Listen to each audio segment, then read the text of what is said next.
You're listening to DraftKings Network.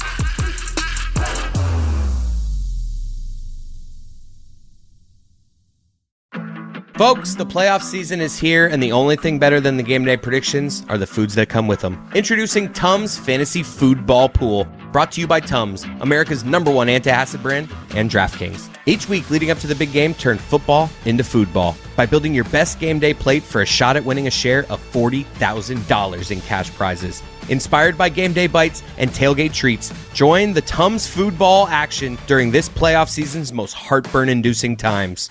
Visit DraftKings.com/TumsFoodball between January 6th and February 9th to enter for free and select your game day plate before the start of each playoff round. Age and eligibility restrictions apply. Void where prohibited. See terms at DraftKings.com/TumsFoodball. When you feel the heat of the game, don't let the heartburn keep you on the sidelines. Try Tums Chewy Bites with a tasty outer shell and soft center for fast relief of heartburn, acid indigestion, and upset stomach. Check out Tums Gummy Bites, featuring a soft and easy-to-chew format for fast relief of occasional heartburn, acid indigestion, sour stomach, and upset stomach. Both available at Amazon, Target, and other major retailers nationwide. And for more heartburn relief fun, be sure to follow Tums at Tums Official on Instagram and TikTok. You know that sound. It's the sound of money hitting your Venmo account, a friend paying you back, or maybe it's getting cash back from your favorite business when you pay with the Venmo debit card, or it's realizing you can pay with Venmo at checkout at thousands of brands. Now, there are so many more ways to answer the question, what's your Venmo? Download Venmo today. The Venmo MasterCard is issued by the Bancorp Bank N.A. pursuant to license by MasterCard International Incorporated. Dosh Cashback terms apply. This is the Dan Le Batard Show with the Stugotz podcast. This episode of the Dan Le Batard Show with Stugotz is presented by Smirnoff. We do game days. Please drink responsibly. The Smirnoff Company, New York, New York. What did you call your son in a rage because you got hard networked out there? You know, I didn't mean it, but I just kiddingly referred to him as the Bronny James of broadcasting. You know, it wasn't meant as an insult. I mean, it was an insult. Like, how can that not be an insult? I think the biggest insult is for you because he's telling you that he's the LeBron James of broadcasting. Well, I didn't want to say it, but thank you. There are similarities, really old. People think you should probably hang it up. Thank you, Amin. I appreciate that. What'd you say? I wasn't listening. Pablo Torre joins us now. Pablo Torre Finds Out is the name of the ever-growing, ever more popular podcast. Wanted to throw some subject matter at you that I have not talked about in a couple of weeks. On First Take, Cam Newton was objecting to how it is that Mark Andrews was getting ripped for not meeting the media after dropping the ball. And he mentioned, by way of comparison, why do reporters get to tell Mark Andrews that he has to come out and talk when FS1 has this lawsuit all around its sports department, and none of those people have come out and talked? I understand it's a false equivalency. Wait a minute. You laugh, Amin, but when Gilbert Arenas says something, you say, well, this is the player's perspective. And I understand that you might not like the equivalency, but this is the opinion of some players, most publicly Cam Newton. Yes, but he's sorely mistaken, and it's proven out by the equivalency, right? It's a completely false equivalency between a legal matter and a performance on the field or in the field of play matter. And what is your take here, Pablo, in what is fair play when it comes journalistically to the lawsuit in general? For example, I've made some mistakes over the years, most recently, I would say, in talking in any way about the Dwight Howard lawsuit. And I only did so because I got the permission from Dwight Howard once he talks about it publicly. Now it becomes a news item. That's always been my standard on these things. What is the correct standard now as all of these things change? Because anyone can allege anything in a lawsuit. And in the modern age, we're going to feed on it whether it's fair or not. There aren't going to be many standards. And furthermore, the mainstream media is going to lose by exhibiting any standards because it's going to be feeding frenzy on the internet and sort of like there is nothing that's happened with Fox Sports recently that has been talked more about than what's going on with that lawsuit. Yeah, I do like that Cam Newton is now like an ombudsman character. I just appreciate that. I like his hats. I like his journalistic curiosities. I'm into it. The thing that he is saying, though, I mean, look, Amin is fundamentally right. Like, of course, these are lawsuits where people are afraid to comment because there might be further litigation. They might get sued themselves or be liable for stuff. I get it. Not the same. But the notion that Cam's at with like, hey, this is humiliating. You make us talk about this. Why don't you talk about it? You could have put in another example, and I think the point would have been well or better made. There is a bit of a hypocrisy when it comes to media people not wanting to answer tough questions that we would expect out of the public interest, celebrities in general, to have to answer. And now, Dan, to your point, like the fact that everybody is a public figure, the fact that everybody is public enough and interest, the bar on that is so low because everybody is interested in something weird. Okay, well, maybe there's an audience member who wants to know the answer to this question. It's as messy as you're painting it. I think the distinction between you're famous, you get paid a lot of money, therefore we can hold you to account to tell us how it felt when you did something publicly that was embarrassing. It's just not about athletes. It's not about celebrities, actors, Hollywood people. Everybody now meets that qualification. And so, yeah, it's uncomfortable. We all, everybody in talking to microphones should be uncomfortable that someone like Cam Newton wearing that hat is going to be like, you should feel the way that I feel. Pablo, you said, that questions that media people don't want to answer. What's an example of that?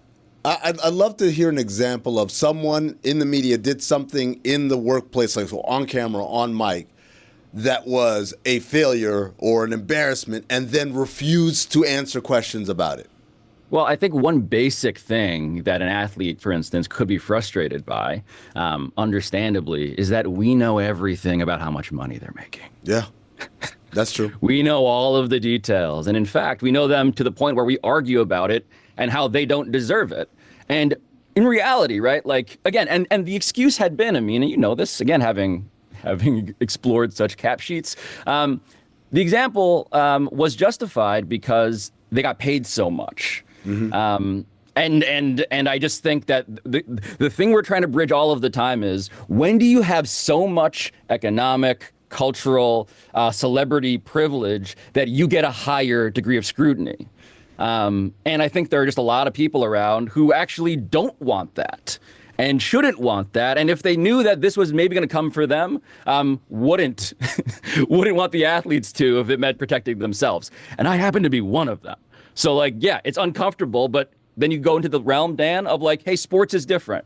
And then we have to just explain very carefully why we think sports is different. And maybe there's an argument there. I'd like to make it, but it's an increasingly less persuasive one. I think it's not a terrible idea for a Pablo Torre finds out investigation to find whatever it is your theoretical ground zero is on when all of this changed our obsession with the money and athletes. It's the biggest reason that there's a gulf between them and the customers. It's a poison. We all know all of their salaries, and there's a ground zero on when that started, because that stuff used to be private, and then it didn't become private anymore, and people who were giving out that information end up getting rewarded by it, because we know what everybody in sports makes, except Belichick sometimes when he coaches, a coach here and there, and then Goodell gets really mad when his salary is out there.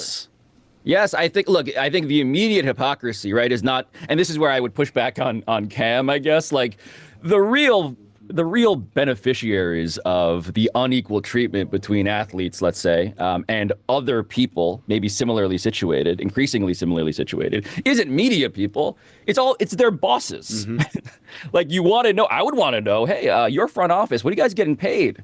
Right? Like, it's uncapped, number one, typically. It's a fascinating thing. What would you spend on executives when there was no restriction on how much you could pay them? And the Goodell thing is maybe the most flagrant one, because the answer invariably ends up having sticker shock, right? It's like 50, fact check me, please. Jeremy, I trust your journalistic ethics. Please tell me what Roger Goodell has been making the last couple of years. But it's like $50 million or something, I think it's more private because he didn't like that it was out there. I think it's harder to find out now because he didn't enjoy that it was out there before when it was in the 30s.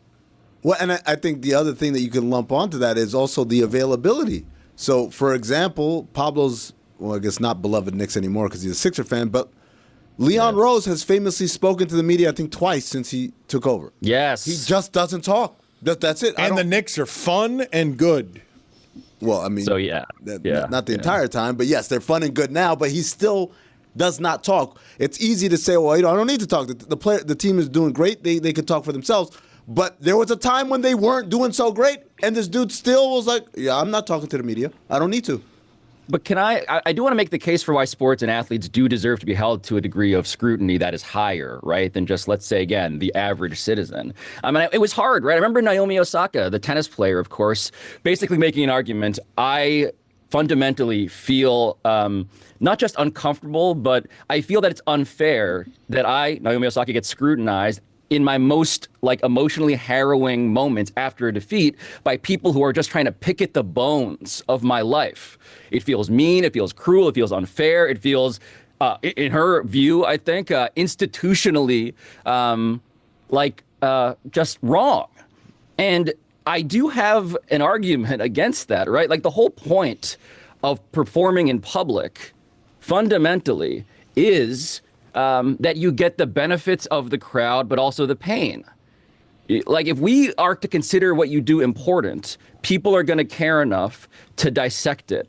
And at a certain point, adversarial questioning, and again, there are lines, of course, and Dan, as a columnist, you know those lines, where it's too far, it's too mean, it's too invasive. But generally, getting asked hard questions that, by the way, you can say no comment to, or you can evade it however way, as many as Derek Jeter used to all the time in New York. You have the right to do that, but the questions should be asked. I'm not saying that they shouldn't be held to a degree of scrutiny that's crazy relative to an average person. I just think that it's fair for them to then say, well, what about everybody else who I think would fall under that same criteria of public benefit and therefore public pain? I agree with you, but I think one of the aspects of athlete empowerment is that they're beginning to say, as a group, collectively, no, I don't have to avail myself in an open locker room after a game. If I want to be private with this, I want to be private. If I'm Mark Andrews, I agree that if you're cheering for Mark Andrews when he's the hero of a game, it would be nice if he availed himself when he misses the winning catch. But does he have to? And I think more and more we're going to see less and less media access for athletes who now can break their own news on their Instagram page. Yeah, I'm curious about that. Sorry to interrupt.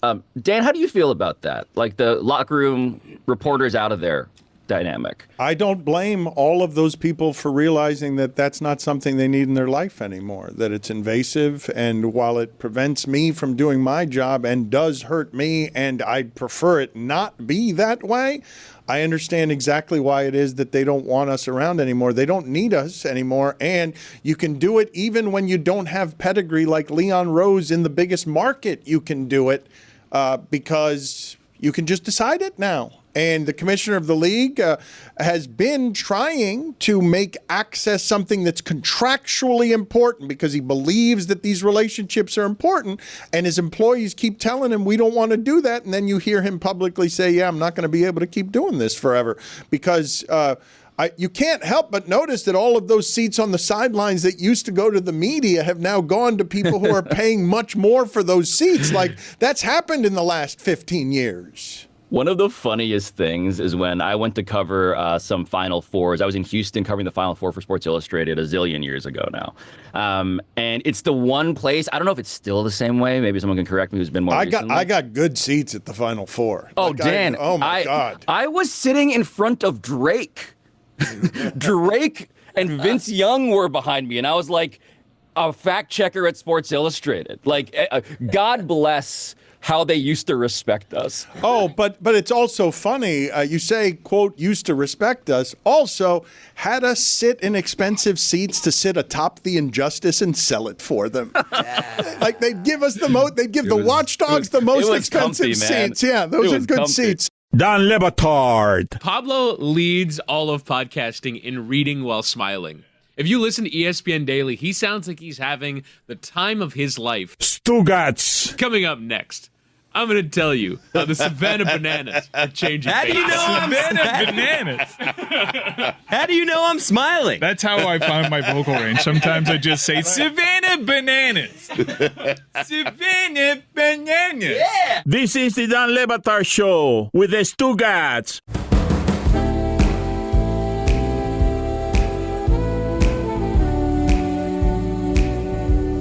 Let's play a new round of our favorite new game, America's favorite new game, bigger as entertainment than the show Matlock with Kathy Bates on CBS. It is, will you attend their funeral? We're going to play with Pablo Torre right now. Oh, God. And the first nominee is Woody Page.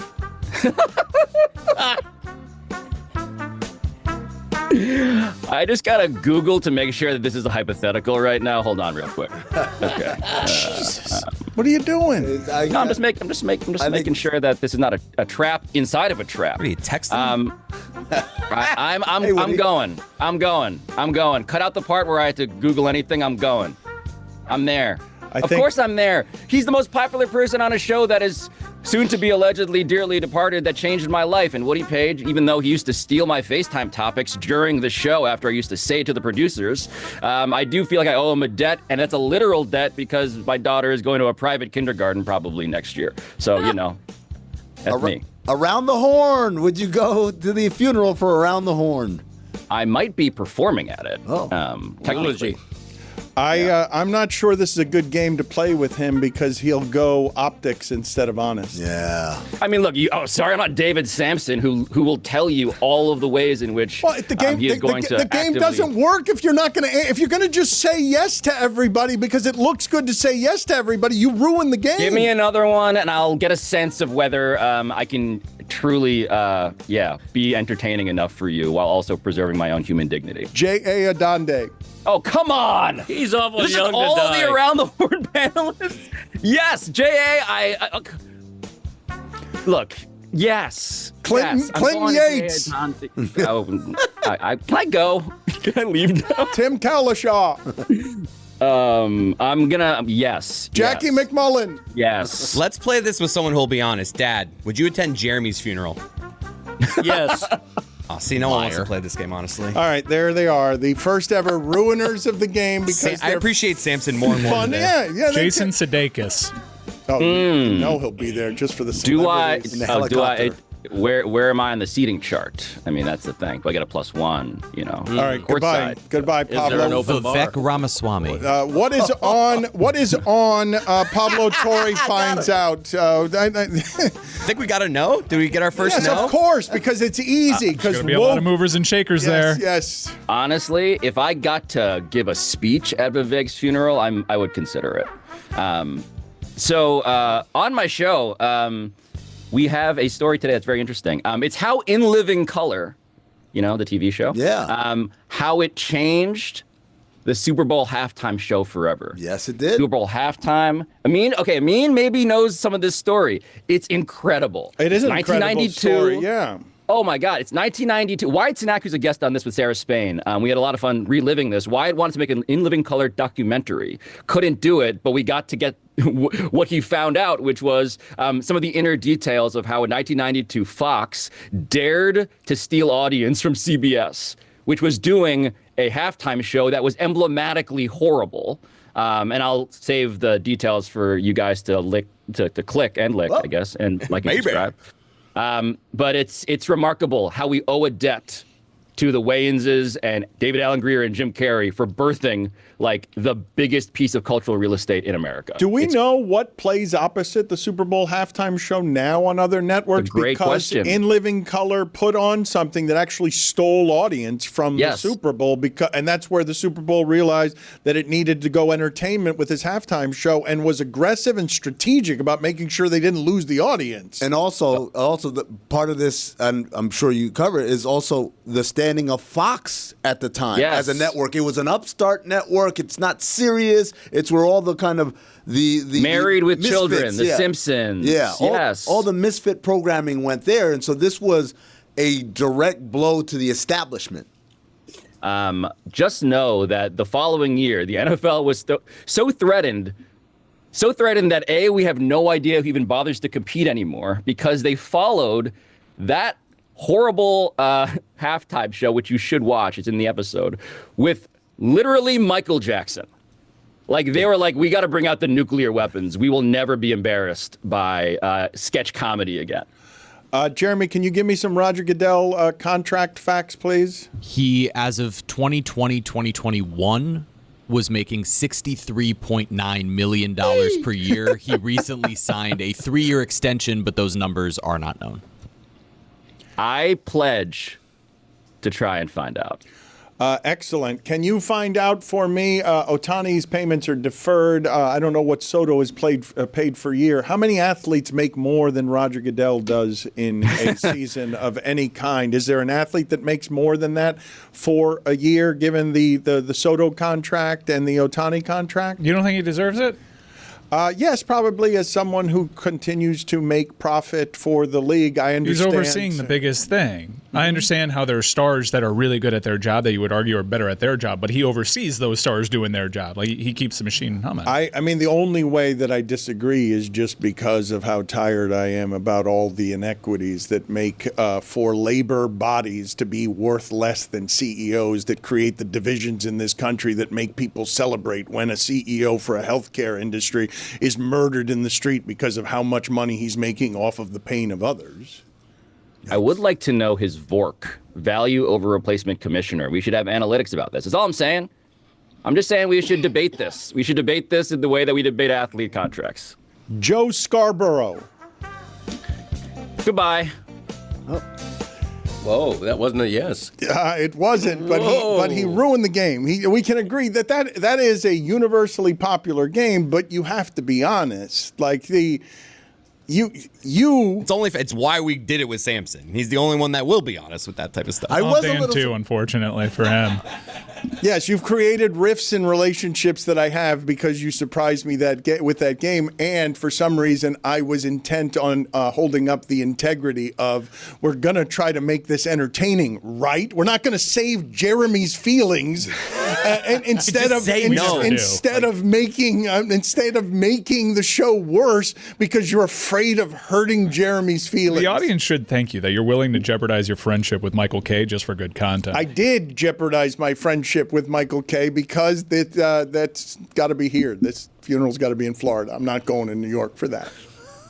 and Cody's not going to Jeremy's funeral if it's not super convenient, and everyone else is going, and he's complaining the whole way. No, Chris is driving him, and he's complaining the whole way. Okay, first of all, is there an open bar at this funeral? Okay, that factors in. Yep. Do funerals have open bars? No. Never. No. Well, no, hold on. No, it's you know. Do we know this? We want to start a trend. I actually, it's funny that you say that because I recently put that in my will as part of estate planning. Yeah. Didn't. Yeah. Yeah. Thanks, Dan. Yes. Well, I'll be there. I'll be there. This is a message from sponsor Intuit TurboTax. Taxes was waiting and wondering and worrying if you were going to get any money back. And then waiting, wondering, and worrying some more. Now, Taxes is matching with a TurboTax expert who can do your taxes as soon as today. An expert who gives your taxes their undivided attention as they work on your return, while you get real-time updates on their progress so you can focus on your day. An expert who will find you every deduction possible and file every form, every investment, everything with 100% accuracy. All so you can get the most money back guaranteed. No waiting, no wondering, no worries. Now this is Taxes. Get an expert now on TurboTax.com. Only available with TurboTax Live full service. Real-time updates only in iOS mobile app. See guarantee details at TurboTax.com/guarantees. Hey there, wellness warriors. If you're like me, you've given a lot of thought to how to improve your health and wellness routine this year. I've started stretching more, do a little mindfulness and meditation every day, try to clear my mind, make my body feel right. Take your health routine to the next level with the magic of contrast therapy. Meet our new amazing sponsor, Redwood Outdoors. They're making it easy to bring the benefits of saunas and cold plunges right to your backyard. A Redwood Outdoors backyard sauna seats 2 to 8 people, where you can relax, unwind, and enjoy all the benefits like reduced muscle tension, improved sleep, and glowing skin. And it doesn't stop there. Redwood Outdoors' invigorating cold plunge helps to boost circulation, sharpen your focus, and leave you feeling absolutely revitalized. Whether it's detoxing deeper, reducing inflammation, or connecting with loved ones in moments moments of peace. Redwood Outdoors has you covered. Enhance your physical and mental wellness routines with Redwood Outdoors. Take advantage of special savings today. Visit redwoodoutdoors.com. Use code DAN to save $175. That's redwoodoutdoors.com. Code DAN to save $175 on your order. redwoodoutdoors.com. Code DAN. Hey, howdy, listener. Why don't you sit down here next to me? Let's have a fireside conversation in the winter. This is all theater of the mind anyways. If the weather outside is a little chilly, let's warm up. Let's cozy up. Not just to each other, but also to that beautiful white can of Miller Lite. That's right, make these moments even better with Miller Lite, the great-tasting light beer for people who love beer. A new year is a perfect time for friends, family, and great-tasting light beer. Tastes like Miller time. You know, as the football games get bigger, everybody's talking about hosting parties. It's always difficult. Everyone's got an opinion. Why don't you just bring out a nice cooler of Miller Lights and make everybody happy? You could be on opposite sides of the big game, but you still know that you are brought together by Miller time. Miller Lite is a great unifier. Miller Lite is brewed for taste. It hits different than other light beers. The original light beer since 1975 and still the very best one. Miller Lite, great taste, 96 calories. Go to MillerLite.com/Dan, find delivery options near you. Or you can pick up some Miller Lite pretty much anywhere they sell beer. Tastes like Miller time. Celebrate responsibly. Miller Brewing Company, Milwaukee, Wisconsin, 96 calories and 3.2 carbs per 12 ounces.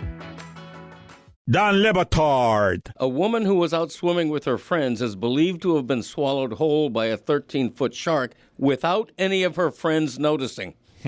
That's the weirdest part about that story. You're swimming with friends, you're having a good time, and then all of a sudden, people are looking around going, where's Shelly? Like, nobody screamed? Every friend group has a Shelly, though, that if they go missing because a shark ate them whole, you wouldn't notice. Classic Shelly. Exactly right. Yeah. Stugotz. She went quietly, apparently. If I'm swallowed whole by a shark, you're going to know it. This is the Dan Le Batard Show with the Stugotz.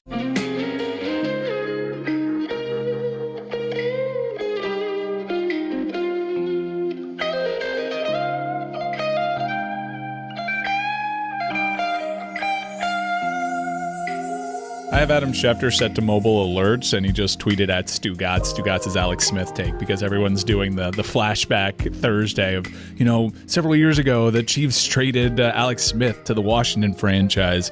So a lot of people are being introduced to Stugotz's Alex Smith take. So it's going to be a big day for Stu. Yes. Mike, I will tell you that one of my favorite things over the last couple of years of floating adrift at sea is when Stugotz makes it to the shores of a new fan base, like the 49ers or the Chiefs, with no understanding of what the character is and getting truly enraged by the character. And that take on Alex Smith, I don't know. I understand that this is a shameless human being, but I really don't know how it is that you are so immune to wrong that you feel comfortable still giving Kansas City Chiefs takes when you have been spectacularly wrong the last few years in a way that's like historically wrong. That Adam Schefter is now tweeting out to America, look how wrong this is, because no one dared to say something this dumb about the previous incarnation of Andy Reid and the previous incarnation of Patrick Mahomes. It is crazy. This sound, Hall of Fame worthy sound, I don't know. I'd like at some point before the end of our 20th anniversary for us to have a ranking that indeed selects some favorite show moments, some historic show moments. I would put this sound up against any ever said on our show for being most wrong. Tough to be better than 27-9 over your last 2 seasons and change. Like, go ahead, Andy Reid. I dare you to go 14-2 and allow Alex Smith to leave Arrowhead Stadium to leave Kansas City. Go ahead, I dare you. Because of Patrick Mahomes. Because you think you could turn Patrick Mahomes into something that Alex Smith is not. Alex Smith is a very good quarterback. Okay? No, he's a very good quarterback, Dan. You just talked yourself in from average. You just went from I said average. Slightly above average is a fair place for you to put him, but I've always said that Alex Smith is a very good quarterback. I am rooting for Alex Smith to finally get it done this year because I've always said that Alex Smith is a good quarterback. And Andy Reid, the audacity, first off, to do this to Alex Smith, who's been very good and loyal to Andy Reid and won him a lot of football games, to dangle Patrick Mahomes out there because Andy Reid thinks he's some sort of quarterback whisperer, which he's not, by the way. He is not, because if he was, Alex Smith would be better than he's been the last few years. So I dare. That's a record for contradiction. It's on Andy Reid. That is the only reason Alex Smith is not better is Andy Reid. That's a world record for Stugotz not paying attention to any of the things he said the sentence before. They've made 7 straight AFC championship games since then. Then I never realized that early on in that sound, we always get caught up in the which he is not part, but I've never realized early in the sound he says he's a very good quarterback, and you said he was above average. I said no. I'm saying that's okay for you to say. He took his take, he threw it on you, brought it back to him saying he's very good, and then end up contradicting himself again by saying, if he was so good, Andy Reid. That's not nice of Schefter. Well, Stugotz tweeted at him, so. It's perfect. Which he's not, by the way. I love that slur there. You don't even. Which he's not, by the way. Which he is. Wait, say it again. Which he's not, by the way. He does, yeah. One more time? Which he's not, by the way. Is multiple syllables there for some reason. He is not. Pronouns. Which he's not, by the way. My pronouns are he, his. So wait. Which he's not, by the way. So Schefter has tweeted that out to his how many followers to bring attention to Stugotz being this kind of wrong? 11.4 million. Now, that is going to end up feeling more historically wrong than me saying that the Lions of Roy Williams and John Kitna were going to make some noise in the playoffs, and then they went 0-16. Yeah. John Kitna. God, that's brutal. What were you He got hurt. If Kitna had gotten, if he had stayed healthy, they wouldn't have been. That's when Orlovsky's running through the back of the end zone and stuff. Like, I'm watching that season. They were so good in the preseason. Roy Williams. And that's how Orlovsky realized he can't criticize quarterbacks. Well, let's see if we have the Lions sound. Is it just as bad? Lions are going to be very good this year. The Detroit Lions are going to be very good this year. I own that comment. Sure. Calvin Johnson is going to be really good this year. You know what you've seen so far from Ted Ginn? You've seen all of a sudden you've seen Ted Ginn's second year. You're like, oh, well, look at that. Look, he's figured some things out. He looks a lot better than he looked last year. Calvin Johnson is a lot better than Ted Ginn. Sure is. He's a lot better than Ted Ginn, and he's a lot better this year, and he was a lot better last year, and he will be a lot better every year that they're healthy in the league at the same time. Could be the best. And I like Ted Ginn. Could be the best tandem in the league, Dan. Sir, if Johnson's going to be that good, is amazing. Roy Williams is amazing. Yeah, he's really and I just think the Lions are going to be really good this year. What a teammate Stugotz is. A good take sandwiched in a bad take. I mean, it was an obvious take, sandwich in a bad take. It became an. Calvin Johnson's really good, man. Look how good Ted Ginn is in year 2. Oh my God! Yeah, how about that? What a great pick. Again, it became the 0-16 Detroit Lions. I believe no team had gone winless before that. Do I have it right? Was that the first winless team in the history of the sport? I think with a season that long. Yeah, Tampa Bay had gone 0-14 in like 76 or something like that. By the way, you sounded youthful. How old were you then? Oh, he sounded so young, Yeah, didn't it he? sounded like you were like 19. Not yet destroyed by the weight of society. Or alcohol. It was just Stugotz. It wasn't any of the other things. And it is. I will say this vulnerably to the American public in a way that leaves me a bit crestfallen. It is a bit crushing to hear that sound, and not only sound younger, but clearly sound thinner. For sure. I think that's what that's what we meant. 100%. Jerks. You can hear it. I don't believe that that's something I could have heard before now when I can't unhear it. Before now, I don't think that you could have told me, could you hear someone getting fat in their speech? Can you hear someone getting old in their speech? I don't think, unless you play old sound for me, that I could have gone to the grave without ever having that as a realization. Instead, now everyone has it. So thank you for pointing that out. You are correct. I do sound more exuberant. Those Lions were the first non-expansion team since World War II to go winless. Do you guys not think that is a good idea for our show, that at some point at the end of our 20th anniversary to have like a suey of all sueys where we just where we just announce, here are the single best moments, sad moments, cringe moments, whatever it is those moments are, and what would qualify for most wrong you've been? Like, among you guys making public predictions, what would you guys put up against Stugotz's you can't bench Alex Smith for Patrick Mahomes and me suggesting that the Lions, who were 0-16, were going to be very good? What would you put up? Your most famous embarrassment is that you traded Dan Marino in a column. Yes, I did. He was right, though. He was not right. Yes, I was. He was not right. He wanted to replace Dan Marino with Scott Mitchell. Yeah. It's a terrible take. It's an enduring take. I've said before that he did an interview in front of the Miami Herald building, and his face was pixelated, and they distorted his voice because it was such a blasphemous thing to say at the time. Sure. Chris Cody, do you have an eternal echoing embarrassment? Surely you do. I mean, you got caught looking at porn during the finals. That's not. No, that Forgot about that. Yeah, that's not I apples mean, and it's oranges. exactly what happened. It is what happened. That's Good not callback. It is what looking at happened. porn. But You had been looking at porn you before. had been looking I at had porn. been doing research for a podcast I had to record, and the tabs were open, and I hadn't realized There you when go. I cycled through the tabs trying to find the right window that it was up there. That's what happened. I wasn't watching porn during the finals. Right. What was that podcast right about? before the What was the title of that podcast? Podcast is, I'm glad you asked, Cinephobe. It's the No, I know what your podcast is called. What was the episode that involved your Let him Roman do movie? the thing. Yeah.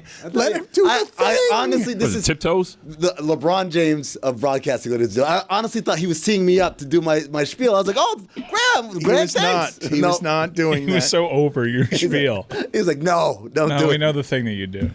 Tiptoes was the movie. The idea of my dad getting mad at someone else for wanting to plug their podcast. Like, we got you, I mean. if anybody should plug their podcast on this show, it's me. That's what I was... Levitard never brings it up despite contractual obligations. The Greg Cody Show featuring Greg Cody. With The YouTube channel is something I'm asking you to support because I'm telling you that the funniest thing comedy has going for it right now is when... Comedy is the word that I meant to say. When You said it like walking. He said it like in See No Evil, Hear No Evil. When Gene Wilder, because he's deaf, he has to read lips. The broadcaster asked him, what do you think about that Khomeini? And he's like, oh, well, one Khomeini is just as good as another. the YouTube channel I am asking you to support of Greg Cody has in it YouTube. Roku. go on. You should watch. Maestro. Mealy. Cinephobe. No. The funniest thing going is Chris Cody being able to spot when his father's laughter has gotten to a point in the wheezing that it's going to become a cough. Here it comes. The here it comes. It's such a tight window, and I don't think you miss. Like I think that you might be betting 1,000 on knowing with perfect clarity when it is your father is about to cough. I'm trying very hard to always make him wrong, and it never works. And I can see it on you. Like frustrating. I can see it on your face that you don't want him to be right, and then you start coughing, and then you get mad at yourself, and then you start coughing more. Yep, there it is. There it is. I am urging the listeners to check out Brad Williams and what he's doing for a remake of Spinal Tap that I believe Chris Cody really showed his ignorance on, not even knowing the name of the movie the other day. Brad Williams was the guest on that podcast that I was watching. Wow. The porn podcast? I swear to God. It was because we were doing Tiptoes. How about that? And Brad Williams was a guest on that episode. So you can Nice. check that out. Cinephobe, wherever you get podcasts. You flipped me talking about my podcast to you talking about yours. That was brilliant. Synergy. Well done. Amazing, the chemistry that they have. Telling you what. Your podcast is growing in popularity, and I need your son over here. What am I going to He's do? right here. What do you mean? No, well, what am I going to do about the fact that your son is being, he's the executive producer in the acting role of executive producer, and I need his help over here, and I've been trying to get him out of that podcast, and I can't get him out of that You've been podcast. trying to sabotage me? You should ask Yeti how much attention I'm paying to the Greg Cody Show these days. Yeah, Yeti does the heavy lifting in terms of what Christopher used to do, believe me. Does it make you mad? Trust me, a little bit. I'm happy to have Christopher on my show. for the 1 hour a week that he devotes to actual recording. It feels like an actual upgrade to have not Chris producing. I'm pretty right? sure Yeti sent an email to me and my dad like in the last week where he's like, the word of the year is effort. I think we could all, like, he was giving us a pep talk. That's true, of like, I think we should. I love that man with my whole heart. giving Greg Cody a pep talk for his own podcast. Yeah. I said, we put in enough effort. Don't worry about it. It's bare minimum. And you expect your son to put it in on your behalf, and now he's only giving you an hour, and you're getting mad at him, and now Yeti is trying to produce the both of you by teaching both of you how to work. Yeah, we put in a lot of effort on the Greg Cody show with Greg Cody, believe me. It's not just the hour of recording. There's a lot of preamble, a lot of organizing, a lot of planning, staff meetings. You know, everything's going on. No, there isn't. How many staff meetings have you had? There hasn't been a staff meeting unless it's a meeting you're walking into with a staff. That's right. Holding a staff. Yes. Moses over here. Wearing a flowing biblical robe. Hey there, wellness warriors. If you're like me, you've given a lot of thought to how to improve your health and wellness routine this year. I've started stretching more, do a little mindfulness and meditation every day, try to clear my mind, make my body feel right. Take your health routine to the next level with the magic of contrast therapy. Meet our new amazing sponsor, Redwood Outdoors. They're making it easy to bring the benefits of saunas and cold plunges right to your backyard. A Redwood Outdoors backyard sauna seats 2 to 8 people, where you can relax, unwind, and enjoy all the benefits like reduced muscle tension, improved sleep, and glowing skin. And it doesn't stop there. Redwood Outdoors' invigorating cold plunge helps to boost circulation, sharpen your focus, and leave you feeling absolutely revitalized. Whether it's detoxing deeper, reducing inflammation, or connecting with loved ones in moments of peace, Redwood Outdoors has you covered. Enhance your physical and mental wellness routines with Redwood Outdoors. Take advantage of special savings today. Visit redwoodoutdoors.com, use code DAN to save $175. That's redwoodoutdoors.com, code DAN to save $175 on your order. redwoodoutdoors.com, code DAN. Folks, the playoff season is here, and the only thing better than the game day predictions are the foods that come with them. Introducing Tums Fantasy Foodball Pool, brought to you by Tums, America's #1 antacid brand, and DraftKings. Each week leading up to the big game, turn football into foodball by building your best game day plate for a shot at winning a share of $40,000 in cash prizes. Inspired by game day bites and tailgate treats, join the Tums Foodball action during this playoff season's most heartburn-inducing times. Visit DraftKings.com/TumsFoodball between January 6th and February 9th to enter for free and select your game day plate before the start of each playoff round. Age and eligibility restrictions apply. Void where prohibited. See terms at DraftKings.com/TumsFoodball. When you feel the heat of the game, don't let the heartburn keep you on the sidelines. Try Tums Chewy Bites with a tasty outer shell and soft center for fast relief of heartburn, acid indigestion, and upset stomach. Check out Tums Gummy Bites, featuring a soft and easy-to-chew format for fast relief of occasional heartburn, acid indigestion, sour stomach, and upset stomach. Both available at Amazon, Target, and other major retailers nationwide. And for more heartburn relief fun, be sure to follow Tums at Tums Official on Instagram and TikTok.